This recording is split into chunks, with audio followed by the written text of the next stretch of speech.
Nabulabog ang Cotabato City ug Libungan sa Cotabato Province sa duha ka pagbusikat kagabi. Lukang nga kagamhanan nagpatuman galayon og security lockdown sa syudad. Ani ang report. Mao kining eksena sa Cotabato City. Human ang pagbusikat ug buto-buto sa pusil at bang sa ka radio station duol sa Our Mother of Perpetual Help Cathedral bandang alas 6 kagabi. Gilabayan kuno granada sa riding in tandem suspects ang mga sundalo sa 5th Special Forces nga nakadestinong mubantay sa simbahan. Siyam ka mga sundalo ug 11 ka mga sibilyan ang samdan sa panghitabo. Meresponde gilayon ang Explosive Ordnance Unit sa otoridad aron susihon ang tulo kuno ka mga ginudahang improvised explosive device o IED nga gibilin kuno sa mga suspect daplin sa dalan aron i-defuse kini. Sa Rosary Heights, duna say pagbusikad gikan sa IED nga gibilin daplin sa kalsada. Kining si Romel Lau, swerteng wala man timano. Sa likod ko lang humagis. Walang nagagis, nagputok ng bigla.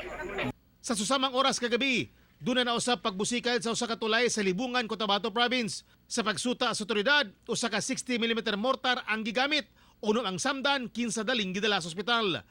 Doon na usay natalang pagbusikad sa sitio Tikwa sa North Upi. Hugot ang seguridad nga ginapatuman karon sa otoridad sa lugar, labi na nga nakatakdang mobisita si Pangulong Rodrigo Duterte sa Cotabato City karong adlaw. Ako si Teco Campo para sa One Mindanao.